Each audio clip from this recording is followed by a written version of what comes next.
you have a mic? No, you don't have the mic anymore.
Hello, welcome back to another episode of iChongqing's channel. This is Eiko Chang.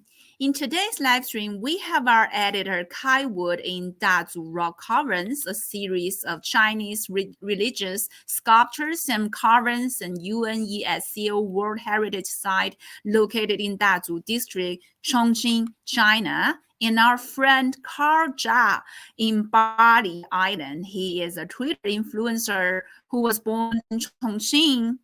I'm adding him to our camera. Hi, Carl, who is a Twitter influencer who was born in Chongqing, lives in Bali right now. He had a podcast that mainly focused on the topics of the Silk Road, history, culture, and geopolitics. Just like this, we will show his page of his Twitter account and podcast account for us. And hi, gentlemen. Thank you for joining us today. Today, we will be talking about the cultural communication, about the history in Chongqing, about this cultural, intangible cultural heritage site in this beautiful city. And I know China is reopening and everything's been concerning about when we're going to visit this country, when we can visit this beautiful city, and where is this beautiful destinations. So today we invited our guests to join us to talk about their insights about these destinations and culture and also history of this place. Welcome. So stay tuned with us, like and share and subscribe to our channel and follow us on Facebook, on Twitter, and on Instagram. Thank you, guys. And I can see that we have some commenting. I'm sorry, guys, there has been some questions about our connecting problems, but we solved it under the support from our studio. And we saw Ken, we saw Kevin, we saw Han with us, and everybody's with us. Thank you, guys. And I might ask Carl to introduce himself and his current location for us. Hi, Carl. Hi, Eiko. I'm Carl Zha. I am currently in Bali. This is one of the UNESCO, UN UNESCO site in Bali. It's called the Elephant Cave because this site was discovered in 1993, but it's actually a 11th century Buddhist and Hindu site on Bali. I'm a little bit far away from now, but you can see behind me. That's actually a cave, and on the cliff, it's a carving of what people believe to be an elephant. And to this side, if I just go down a little bit, this is the 11th century bathing pool. Let me try to get a closer look. So this is built in around China's Song Dynasty. It's still functioning today, but the water level is rather low, so there's only fish. You can only shower here now, not bathing. Wow. But this is quite ancient because the Buddhism actually came to China through multiple directions. One overland through northern India, Kashmir, Afghanistan, and Central Asia and present-day Xinjiang. The other route Buddhism made to China is through the Maritime Silk Road, through the area today, Malaysia, Indonesia, and the Indian Buddhist monks. They would take a boat, go up the South China Sea, from there sailing up to southern China. So this is one of the stops they would have made. So Buddhism and Hinduism had a long culture and history in Bali, especially, but all of Southeast Asia. And this is kind of the connection between Bali and my hometown, Chongqing, because I believe we're gonna get to the Dazu Rock Carvings, one of the places that my dad took me when I was a small child, and where I learned about the story of Buddha and his birth and etc. Wow. Thank you, Carl. I'm really looking forward to your journey today, where you're going to take us about this cave, because I heard that the cave ahead of this, under this hill was carved, like basically the same time when the Dazu Rock Carvings was built, right? It has a really strong connection. Yeah, we can see a lot of Sharman and everybody's being with us. So I'm gonna put Kai and our instructor in front of a camera. Hi, you guys, you here? Hi. So hi Kai. So you guys is this your first trip to Dazu? Like, Hello, everybody. How's it going? Hi, Hi. Eiko. Hi, Carl. Hi. Yeah, how you doing today? We're here at Dazu. This is Lily. Is it Lily? So can you please introduce this No, historical actually, site? I've been to Dazu about 9 years ago with some Canadian friends. And it was the summertime, but it's a beautiful place. I'm really happy to be back. Wow. So what is this sculpture story Lily, you want behind you? to tell us about it? Okay. Today I will share with you one of the examples of Chinese fusion art, Dazu Rock Carvings.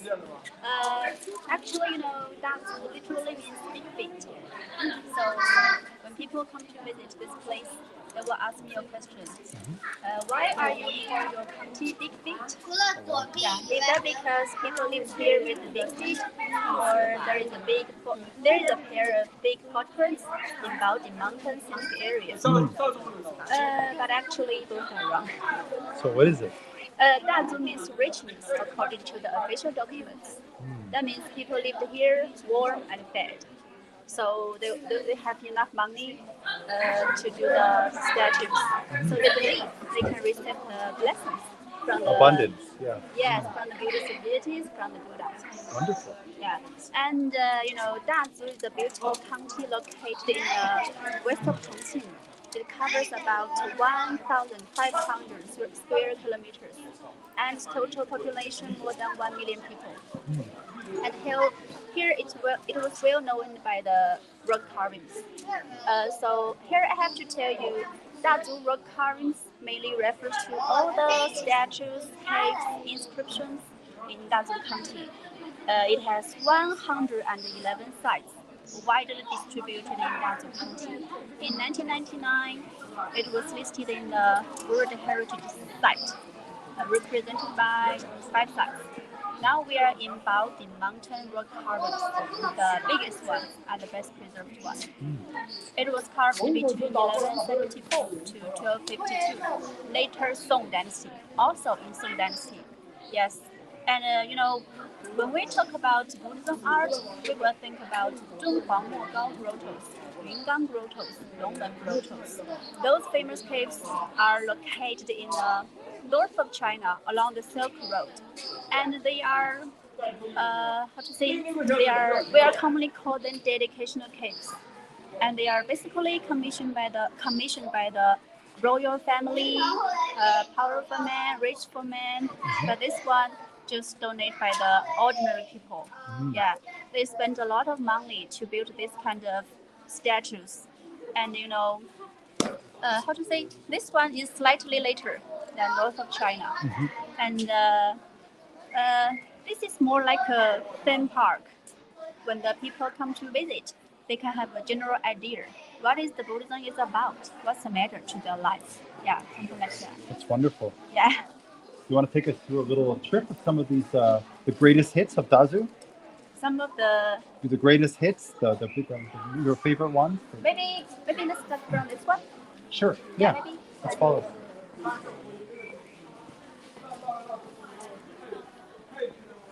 Maybe you can look at this one.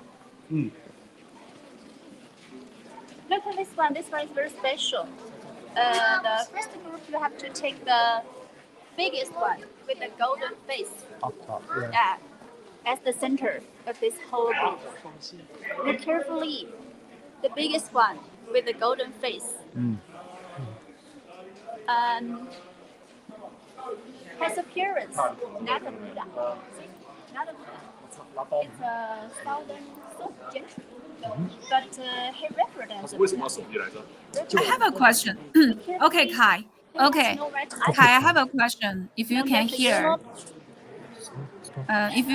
because I see this sculpture before, and I have a question because I know you've been music. a pop culture. Can you hear? Kai, can you hear me? Please make sure that Kai can hear what I'm saying. Echo, can you hear us? Are we coming through? Yeah, I can hear you clear. But I have a question for you because I wanted to interrupt this and I wanted to contact with this. I'm sorry, Echo, I can't hear you right now. What are you using? Yeah, I can hear you. You can hear? You can hear? Okay, yeah, Echo, what's the question? So the question is, I don't know if you know, there is a game developed by a Chinese indie game company. It's called Black Myth Wukong. I can hear you now, yeah. Echo, what's the question? And some of these beautiful game scenes were inspired by Dazu Rock Carvings. And standing in front of you, the sculptures, they are already collected in the game's scenes, and it's really beautiful. I'm gonna put a picture on the screen. This is the scene from the game. And we can talk about it later, but I wanted to show it because I wanted to talk about this pop culture influence that was inspired by those ancient sites of China. And it's really important. Have you noticed about this game?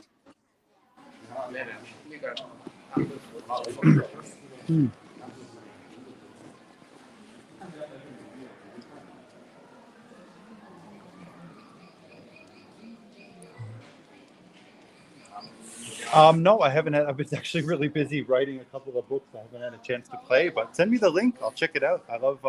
I know that Hitman 3 had a Chongqing level. I guess it's great to see Chongqing be more represented in pop culture and video games recently. It's very cool. Okay, then we can talk about it later. So please continue on the explaining. And we see that Lily has been introducing this site for us. And we have Carl standing in front of the cave. Carl, can you introduce this cave for us? Yeah. Okay. Sure. So behind me, this is what is known as the Elephant Cave. But because yeah, that was people the main believe one, right? We're gonna the site is associated with Hindu god Ganesh, who has the head of an elephant. So behind me, this is an ancient altar to the Hindu god Ganesh. You can still kind of see Ganesh's face. So Ganesh has a human body, but the head of an elephant. And this is one of the reasons this place is known as the Elephant Cave, because it's dedicated to him. Hinduism and Buddhism, they came hand in hand into Southeast Asia. As a matter of fact, even Bali today, Hinduism is still the majority religion here. It has been for the last 1,000 years. And unfortunately, I cannot take you guys into the cave because we do not have cell phone signal inside. I've tested before. They have more altars inside, rock carvings, but unfortunately, no signal. So we'll have to leave that to people's imagination. What I can do is I can maybe walk a little bit. I can walk a little bit further and show you the ancient 11th century bathing pool. And this is this bathing pool is almost 1,000 years old, and it's still standing today. Let me see if I can reverse my camera so you can have the same view as I do. Just give me a minute while I work through the technical issues. Facing back. Can you see? Can you see now? Of course, really clearly. That is, yes. This is an ancient 11th century bathing pool, and it's still working today. Of course, the water level is not as high as it used to be. Right now, only fishes are swimming here, but some tourists, they go there and taking a sip on these ancient springs, which never ran dry in this last 1,000 years. And just for people who came late, these statues were built about the same time as the Dazu Rock Carvings. So this is 11th century, roughly corresponding to China's Song Dynasty. I know the Dazu Rock Carving dates from Tang and Song Dynasty. So they're about contemporary of each other. Back to you.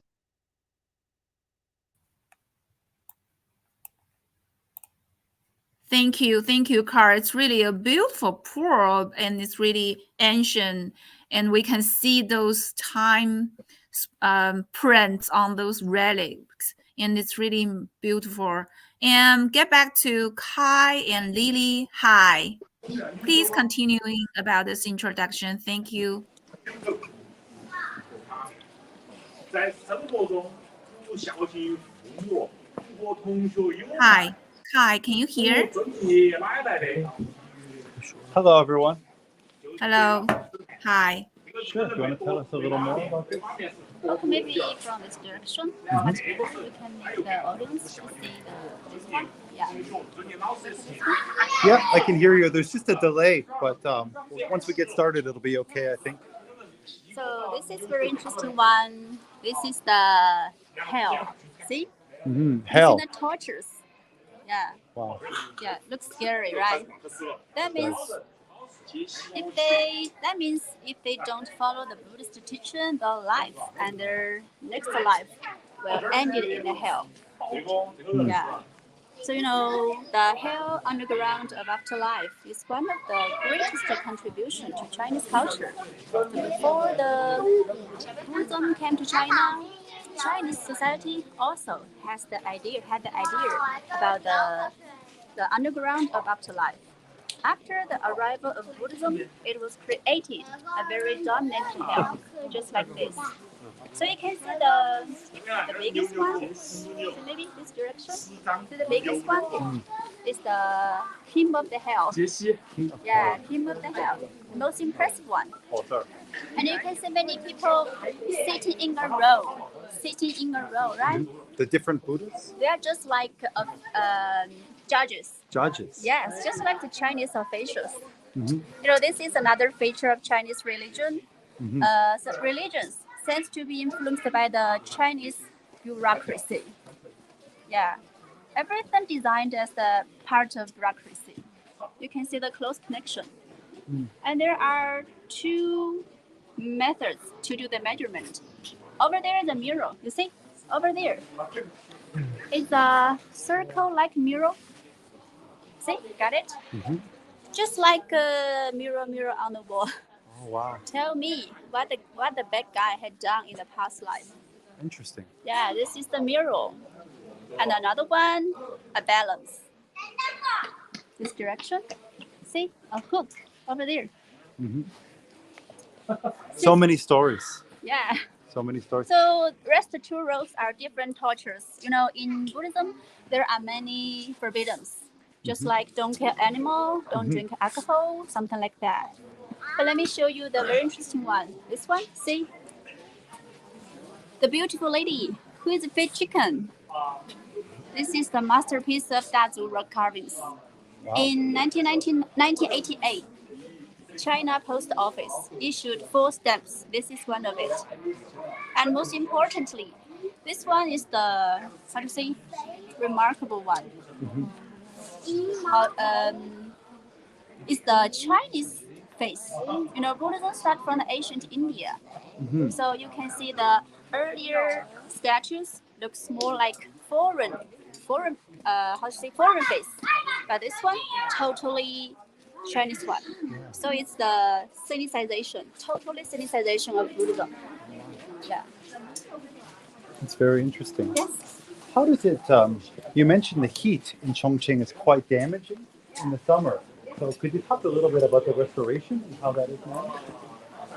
I want to tell you, in south of China, there are 4 main problems which harm for the statues here. The first one, high humidity and hot weather. Second problem, easy to weathering. You see the stone, sandstone. So it's hard to, it's easy to crack. And the last problem, growing up the bacteria and moss and plants everywhere. So it's hard to protect. Sandstone, right? Yeah, Crumbles very easily. So now we will use some high tech to do the protection. Later we will see the 1,000 hands Bodhisattva Guanyin it has done a I restoration remember that recently. one. It's very beautiful. I was Yes. here first about almost 10 years ago when I first came to China with some Canadian friends. Yeah, during the restoration time. Yeah, it was a beautiful trip. We saw some of China's, Chongqing's greatest, cultural relics and aspects. But I remember this left a deep impression upon me. And just so many interesting faces and characters carved into here, like gods and demons and monsters. And Yeah. you mentioned they're all different kind of aspects of Buddha, though, right? Like the scary one and the peaceful one Yeah. are both different faces of Buddha. Yes. I find that very interesting. So they are you can see this one? Mhm. Very beautiful. This is the Pure Land, Pure Land. This is a heaven. just like heaven. Yeah. Yeah. Wow. You can see this one rich in content and clear-cut in structures in one piece of rock.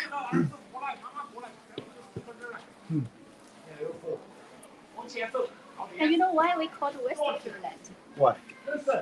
Because Buddhism started from ancient India. Mhm. And it was introduced to China in the 1st century along the Silk Road, just from the west direction. So for the people living in the eastern country, they believe west is the best direction. Maybe the Pure Land located there. Journey to the West, right? That's a very popular Yes. cultural. West Pure Land. Interesting. Huh. It's very interesting. Ooh, it's chilly today. The hands are a little bit cold. Yeah. We get snow here. It's actually only the second time I've seen snow in 10 years in Chongqing. We don't get it too often. My country of Canada gets a lot of it.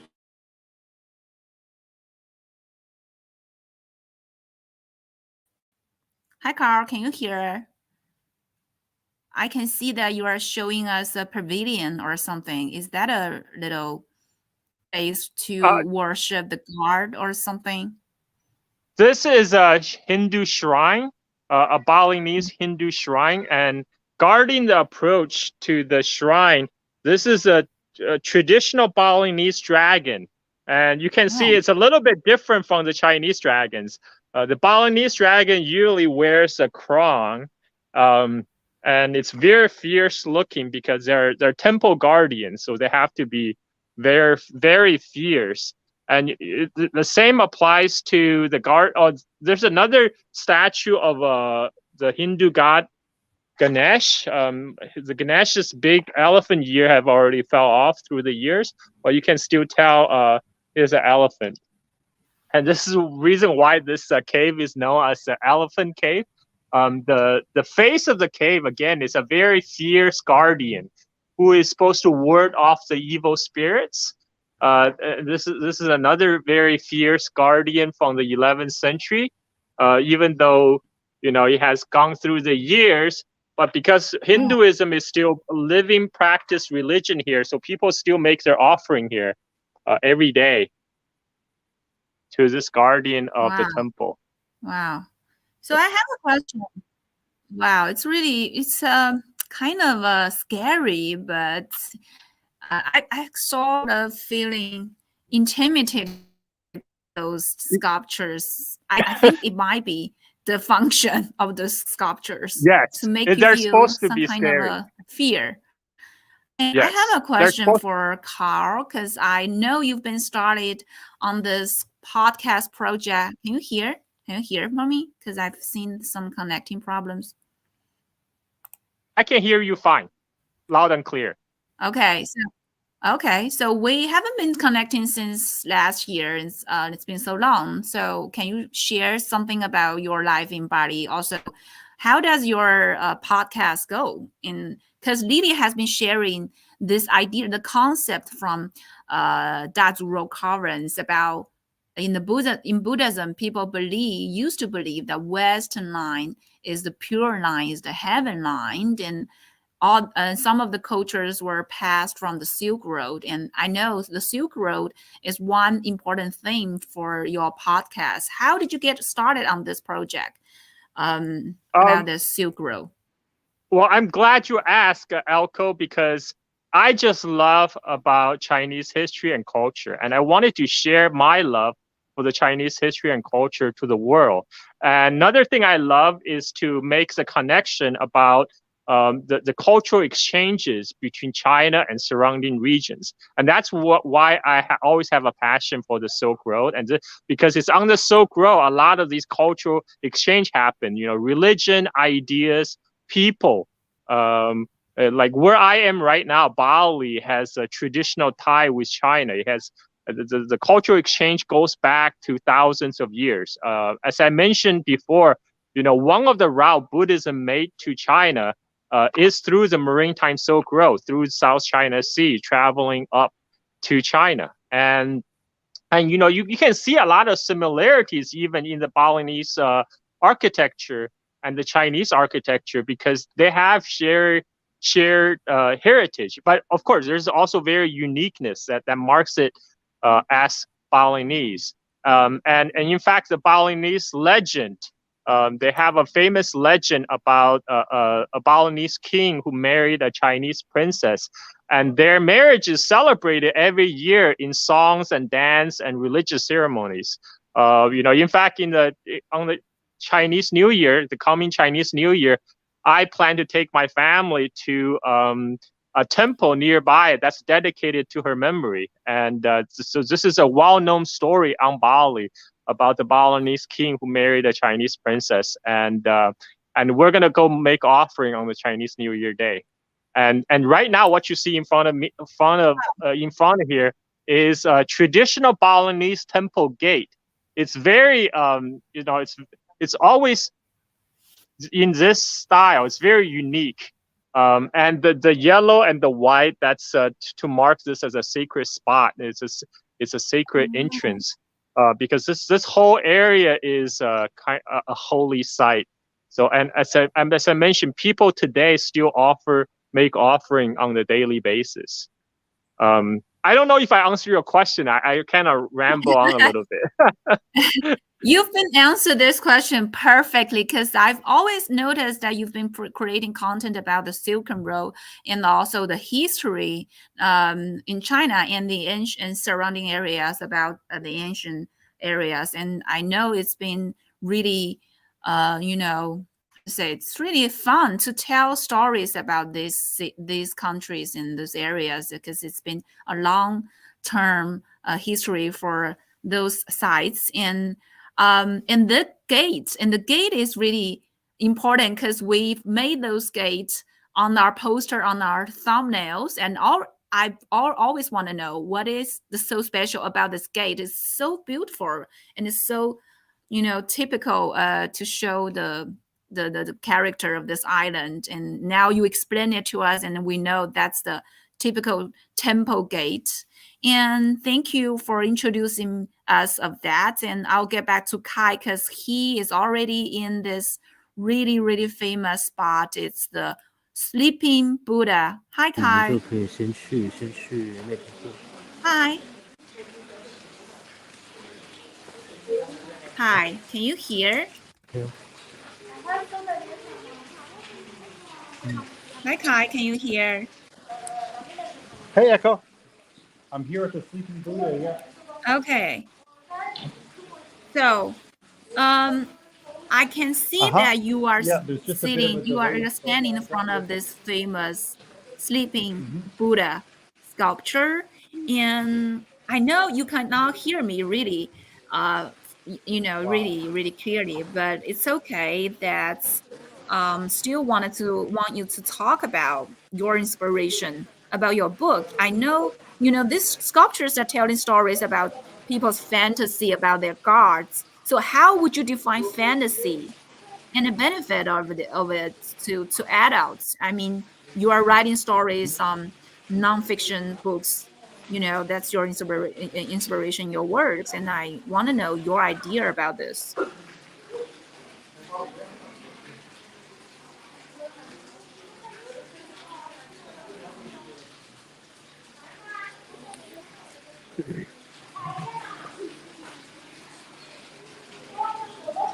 Yeah. Here. Thanks, Echo. Well, I mean, it's really interesting. I began writing about the pandemic almost 3 years ago today, and it was quite a serious topic. The virus, people sick, China fighting it, trying to contain the virus. And I ended up writing for 3 years and I'm just finishing a trilogy now. It's 3 books about the pandemic: Invisible War, Year of the Rat, and The Eye of the Tiger. And about halfway through, there kind of was a need, I felt like, for inspiration, for something really positive and something uplifting. So many of my friends had children at home, and they were kind of in China. I think people were always kind of joyful to be with the family. A lot of my friends in the West kind of suffered with the children pulled out of school, and I felt like they really wanted a positive story. So I began to write Amos the Amazing. So many influences, monsters and gods and legends of Chinese mythology, as well as kind of a mix, along the Silk Road with Greek and Roman and Western mythology as well. And just kind of my journeys. I've been a teacher also in Chongqing for almost 10 years, and we used to take some foreign language students to teach young primary students in Tongliang village in the springtime for a week or so. And just to see the real difference between the rural and the urban culture and different aspects. And this whole kind of melange, this mix of the fantasy, the magic, the culture, the mythology, the legends, and the stories kind of all came together into something that I could best sort of describe like a rock and roll Chinese Harry Potter meets a darker Alice in Wonderland, And so that's actually what I published on Halloween in the West, in the English world. It's doing very well on Amazon, actually. It's a #1 for children's steampunk books and #1 for children's sword and sorcery books in America, the UK, and Canada right now. So it's wonderful. I mean, A Chongqing Boy Story is an international bestseller on Amazon. And we have a wonderful academic, Dr. Gao, is translating it into Chinese, and it's going to be released next year in China with a wonderful big publisher here. So it's really, really exciting, And yeah, you asked me off camera whether Dazu inspires me. It definitely does. There is so much rich history in China, in Chongqing and all around China that could make wonderful. Could you imagine the sleeping Buddha waking up and just walking around, and how Amos and the people would deal with that? I mean, it would just be very remarkable, and I can really imagine so many fantastical elements for future Amos stories. This first one has him go to Anju, ancient town, Hongyadong, around Raffles and downtown Chongqing and Tongliang village. But definitely in the future, I think, going to Dazu is a necessity. The ghost town as well, Hongdu. And even around China, I imagine Harbin and giant ice sculpture dragons coming to life and being very fantastical. And I think would be really exciting.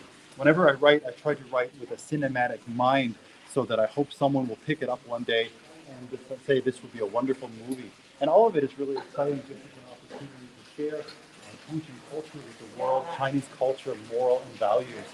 And for me, yeah, you asked me whether or not I like fiction or nonfiction. And I really enjoy doing both, but reading fiction is it's a wonderful way to take your mind off the world. They're asking me now to read a little bit, yeah? Okay, so I'm going to read a little section of my story to the sleeping Buddha. Okay? Okay. Okay, all right. I hope I don't scare him. This part's a little bit intense. Are we ready? We're going to get going? Okay. I think it'll be a really poetic moment. For joining on this. I was in Bali years ago, and it's a beautiful place as well. I'm going to go to the places you recommended next time I'm in Seminyak on the island. Okay, here we go. Amos the Amazing by Dazu Rock Carvings, Chapter 5, The Dead and the Living. Yeah. Hey, Buddha, are you ready? Okay. Amos sat stunned as red, dim, dancing lights swam in the darkness. His breath was trapped, increasingly claustrophobic in his dizzy chest until he felt tiny little paws scratching and prodding him. The scratch of blood broke the spell, and Amos snapped out of his reverie with a lurching gasp. "Ouch, Thunder!" he cried. Amos heard Grandma creaking up the stairs with an overbearing chorus of sighs and suffering. Dazed but determined not to be caught, Amos slid out of the closet, brushed himself off, and rushed to stand beside the bed as in casual. Grandma popped her head in.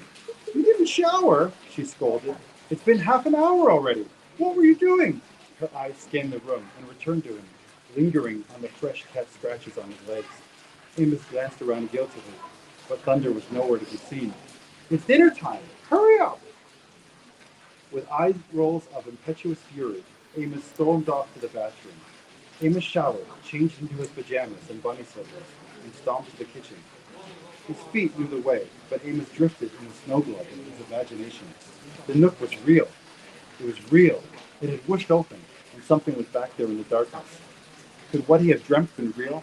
What did it all mean?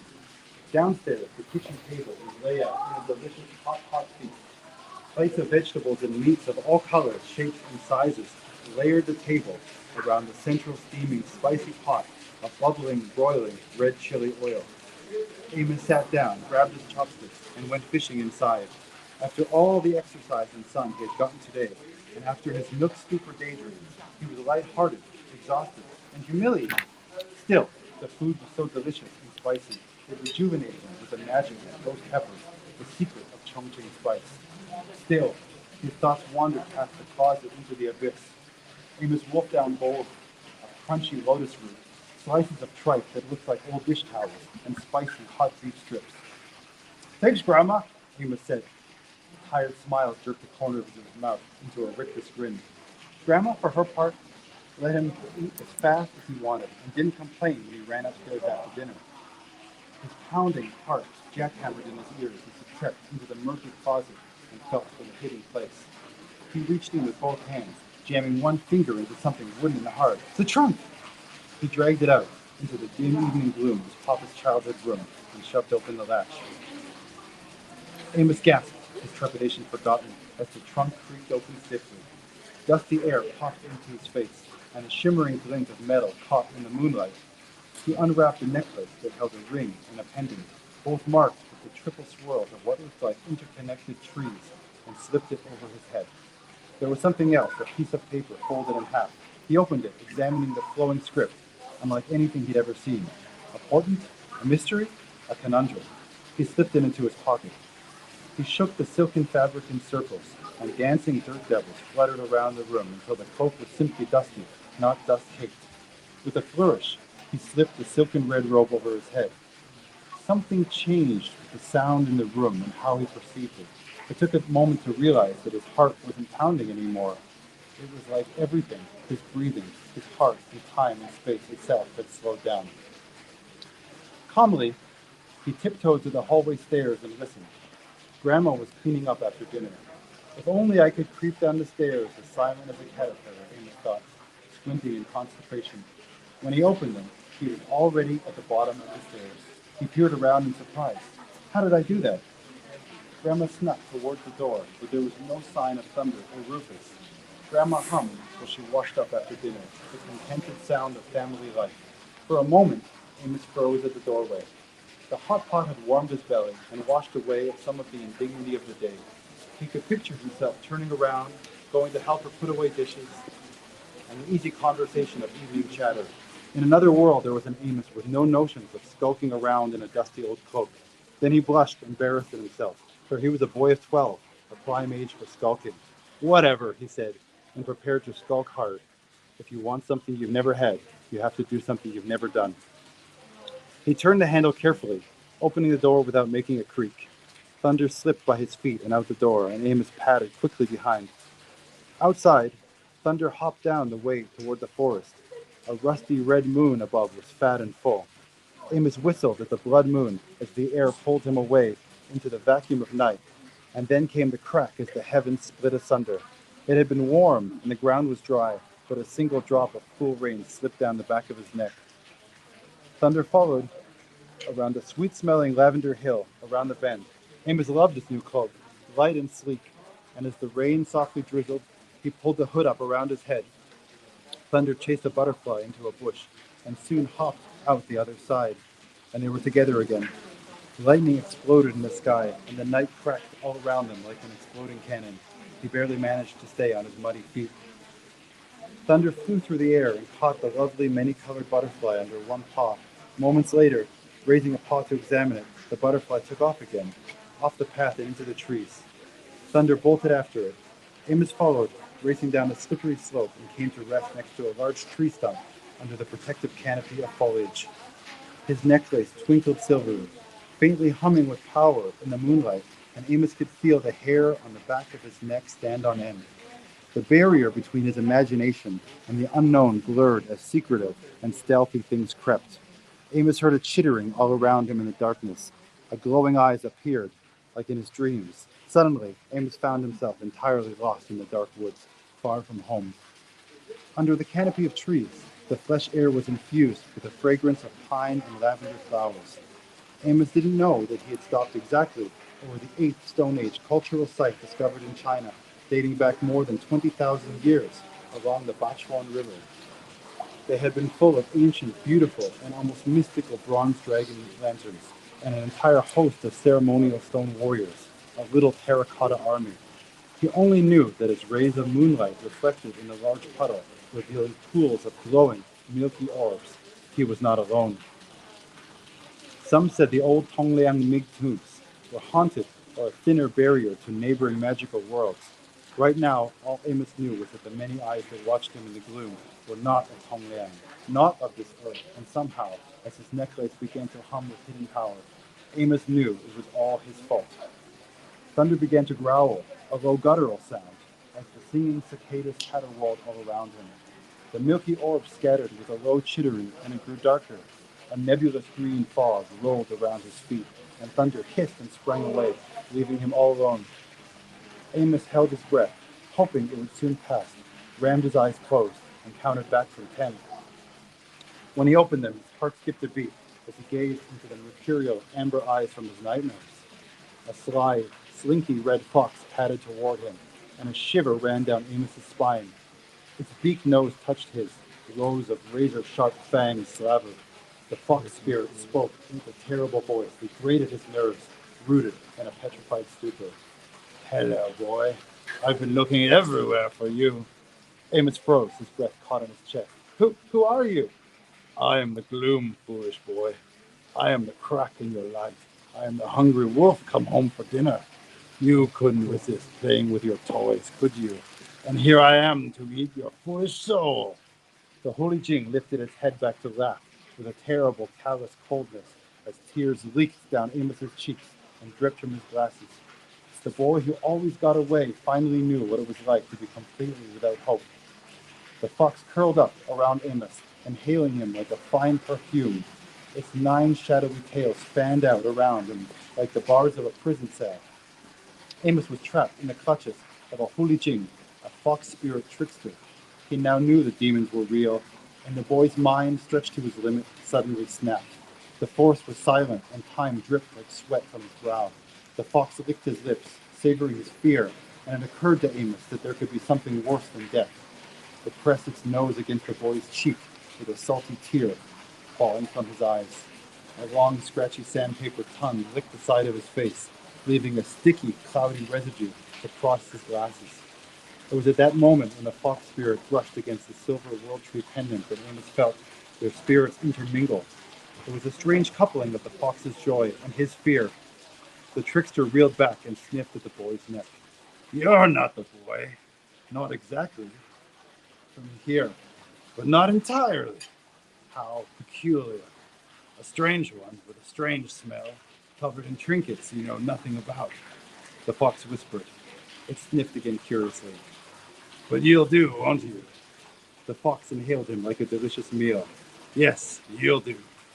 The trickster lifted its head back, as if in laughter, and a guttural, slow, syrupy sound creeped out of its jaw as it cracked, dislocating. Suddenly, it lurched forward and engulfed the boy's head.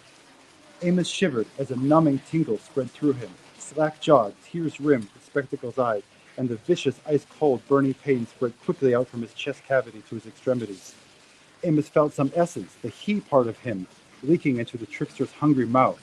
He bit his tongue until the taste of tangy iron filled his mouth. His vision blurred and twisted into a Mobius of colors and memories, drawn painfully from his core, a life of experiences draining rapidly out of his eyes, nose, mouth, and ears. And something else happened too, a twinning of his sensation, a doubling of his eyes. He was both a very heart-weak boy and a very powerful, hungry trickster. One dwindled while the other expanded, hungrily, greedily, bleeding the boy dry. Out of the darkest abyss of hopelessness, a small sliver of light shone down upon the boy as the earth and moon hurriedly parted ways.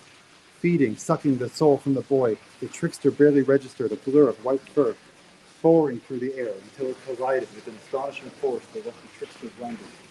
Even as the beast tore through the Holy Jing's exposed neck, the beast's savage maw tore through the fur, the flesh and blood to the bone. Amos, no, the fox spirit yowled and struck with his vicious tails. The furry white blur held on, doggedly, ripping, biting, and tearing, as the two beasts snarled and whirled like primordial forces of nature. The fox spirit exhaled a noxious green gas into the beast's face. Gagging, it finally released its death grip on the fox's throat. The trickster shifted form and drew a long, dark, magic-rune blade to drift into a purplish ichor, and it sailed through the air, and Amos heard a pitiful yelp. On the ground, Amos, spent and hovering between life and death, closed his eyes. He heard the cries of battle and felt a pungent magic envelop him. And then there was silence. After a time, the cicadas and crickets resumed their dance of life, and the creatures finally exhaled. The last thing Amos remembered before the blackness swallowed him was the haunting song of the forest. Whew. Oh, it's freezing. I'm so sorry, but I did the best I could. Did I wake them up? No. Yes. Yes? You see, the eyes open. The eyes open. Oh my gosh. I hope you don't have nightmares. I don't know if you can What a hear my special thing to pause, read but my I'm story really, here, I'm just even on a stunned cold, by snowy day like this today. picture that Kai just shared with us while he was reading his nearly newest book, Amos the Amazing, in front of this really historic, really historical site, the Sleeping Buddha in this Dazu Rock Carving is really beautiful, and I hope you guys enjoy this chapter reading, because I know that reading their own book is kind of an intimacy moment for writers, and it takes time and takes patience to cool it down to really appreciate this moment. I think it's really beautiful to read this fiction, because I have this book comments of your book, and I know I will read one of these. You know, the book is about this beautiful story in 2038 in the solarpunk futuristic city of Chongqing. A dangerous story gets told that threatens our entire multiverse. The world's spiciest ice cream, and a trip to Chongqing's rural countryside, and a strange collection of curious belongings begin this unforgettable tale that mixes solarpunk science fiction and high fantasy for a threatening modern fairy tale about a boy who risks his soul to chase a night-tailed fox, which was mentioned was rated by the chapter that Kai just shared into the dreamlands for the adventure of a lifetime and the chance to save his family. So this is the story of the Amos the Amazing, and it was released and it was a really good seller recently. I want you guys to keep an eye on this, and it's been inspired. This story was inspired by Chongqing,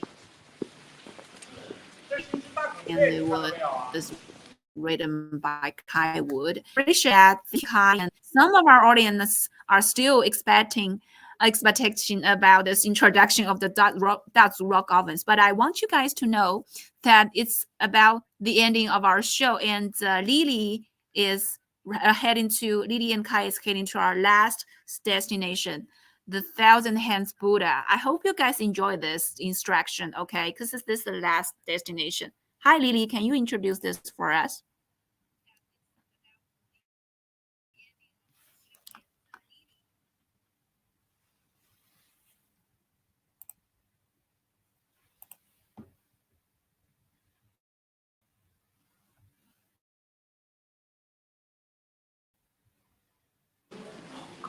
This is the most beautiful statue here.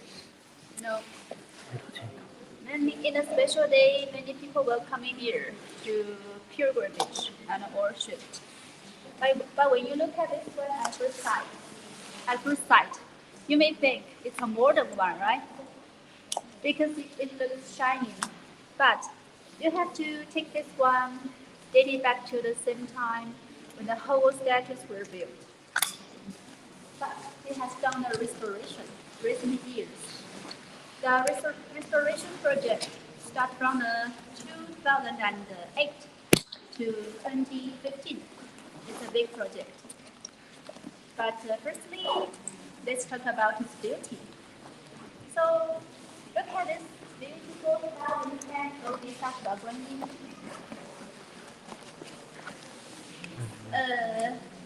Here's a very interesting question. How many hands does she have? More than 1,000 or less than 1,000? Actually, according to the research, according to the restoration, we got the right number. 830. But you know, people choose to believe in her. She has more than 1,000 hands. Because amazing, right? So many hands just in one piece of rock. Yeah. So let's take a close look. You can see each hand has an eye in the center of the palm. You see? Each hand has an eye. What does the eye represent? Symbolize she's wisdom. She can see the whole world. Wow. And so many hands means she can help everyone from the sufferings. Now let's talk about the restoration. You know, before the restoration, the surface decoration, just like gold foil painting, color painting, cracking, lifting some finger in the form of powder. So it requires extensive restoration. Also, it has drew several institutions to work together. They have studied the whole statues for 3 years and then restored it with the modern materials.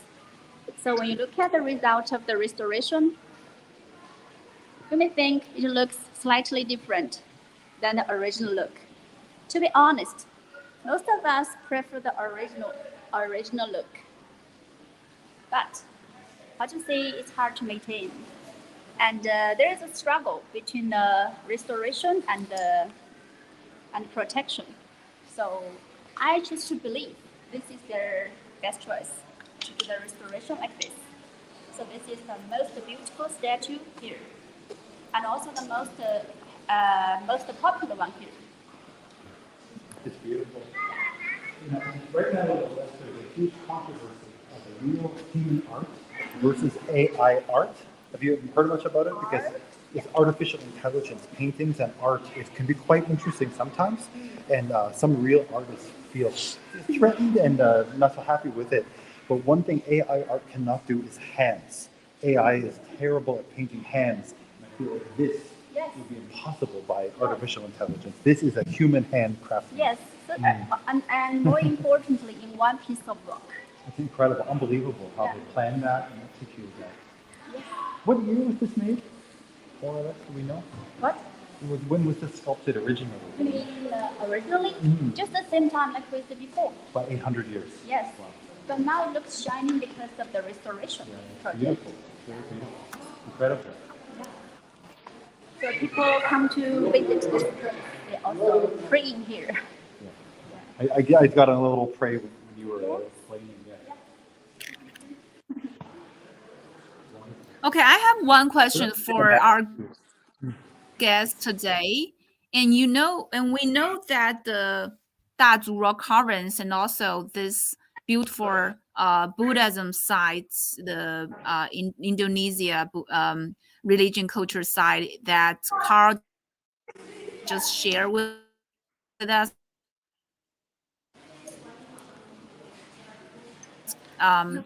About the traditional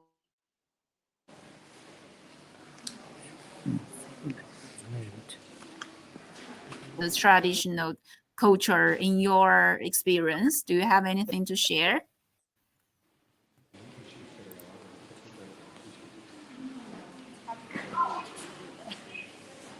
Starting with Kai.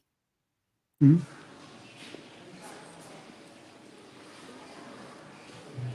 Oh, was that Eiko? You're asking me to share of my cultural experience here? Yeah, I can hear you now. Yeah. That's what I'm asking Oh, about. maybe we're going to You go know, the outside. The blessing. reception's quite. I don't think there's Okay. much reception in there. Okay. Okay. Yeah. Okay. What was the question, Echo? The question is about the Dazu Rock Carvings is about the traditional culture of China, about the blessing, the wishes, good wishes from the people. That's also the spirit of Chinese New Year. So do you have any blessing or wishes for the approaching Chinese New Year? I For definitely us, or do. any stories about the Yes, I traditional do. culture? I'd be happy to share that with you. The year of the rabbit should be a year of good luck and abundance. The rabbit is supposedly a very good problem solver. It can get into a burrow if in trouble to get out of trouble, as well as to avoid problems in clever ways. So I think hopefully 2023 is the year we get really back on track, and with tourism and culture, and get out again into the world in China. This is my hope and my wish, that we have a wonderful experience of 2023. Thank you. What about you, Carl? Before I answer your question, I'd like to share a personal anecdotal story of myself in the Dazu's rock carvings. Because when I was about 9 years old, my dad took me to Dazu just before he left for United States. This was back in 1985. And we made a stop in front of the reclining Buddha where you guys just visited. And so to show that I don't believe all these reincarnation, all these Buddhism, whatever. So I said, I was cursing at the Buddha and say, come get me now. And then as I was stepping backwards, my foot stepped into a pothole. So instant karma. I mean, I learned about karma on that day. So I guess what we can take away from that is,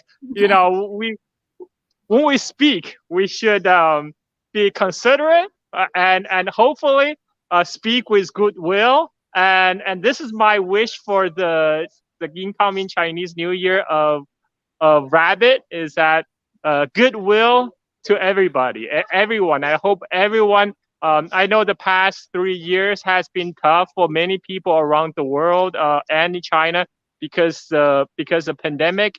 And now for the new year, I hope it's a new beginning, and everyone will have a great, happy new year ahead of them. And I wish nothing but happiness and health for everyone. Okay, one more last question. If you recommend this city, Chongqing, to your friend or your followers, how would you recommend, or what's the destination that you recommend to them?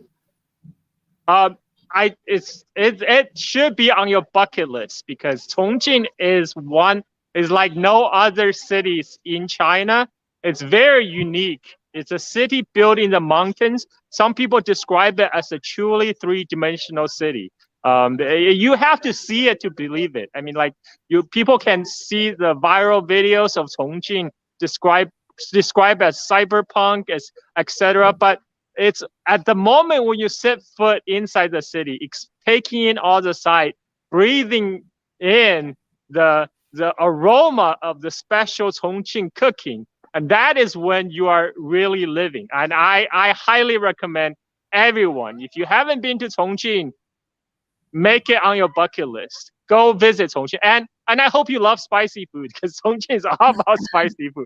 There are non-spicy options as well, but to really experience Chongqing, you got to try the hot pot and 10,000 other specialty Chongqing cuisines. I don't have the video. Our call is not long enough for me to make the full recommendation. So I suggest just go to Chongqing and eat everything up. That's my recommendation for everyone for the year of Rabbit. Thank you, Carl. And I'm gonna put the screenshot of Carl's account, Twitter account, and podcast account on our screen. And he's been recommend Chongqing to the world really oftenly, and he is being a really authentic ambassador for this city. I'm really admire for that. Thank you, Carl, for joining us today. I know it's really exhausted to host this phone and it took us around, and I'm really enjoyed this trip. And I'll get back to Kai right now. And I know you guys been wondering those stories about this restoration process. Like Kevin has been asking, was the same restoration process applied like they did for the Forbidden City?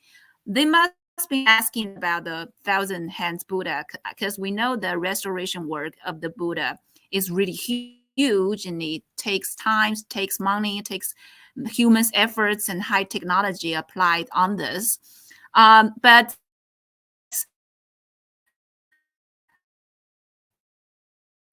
explore and introduce this time is up, and there has been really a good weather, free weather out there, and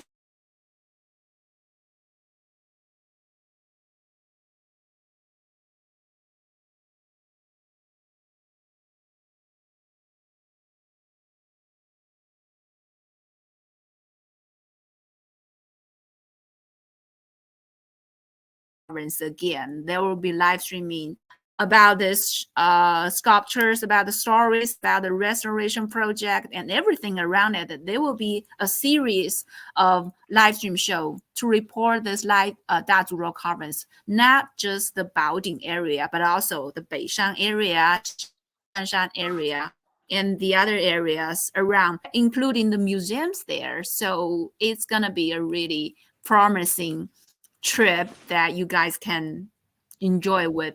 And I hope you guys enjoy our show today. And I did the sound go out. Of course it go out. And I thank you guys for joining us. And thank you, Kai, for this beautiful book reading in front of our famous Buddha in the world. And I thank you, Lily, for your introduction. You have to collaborate with us next time, because I know you are a pro on this. Yeah, Lily's been very interesting. She knows so much about this place. Yeah. And we did this live stream 2 years ago with Mikhail. I don't know if you guys can record on that.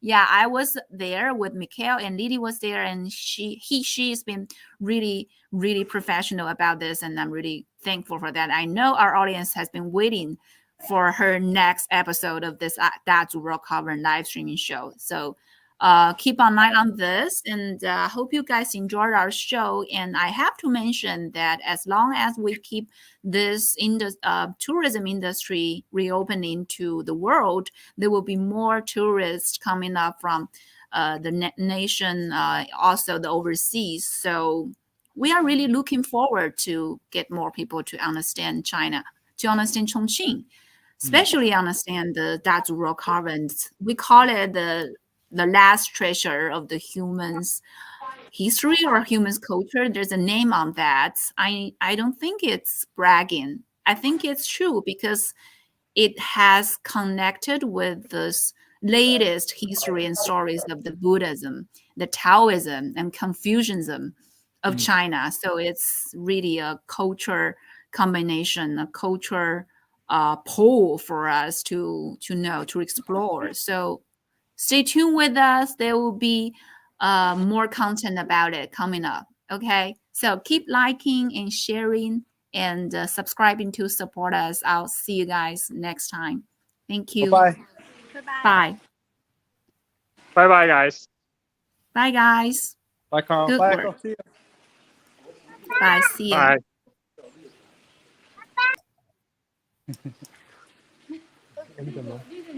Really hard.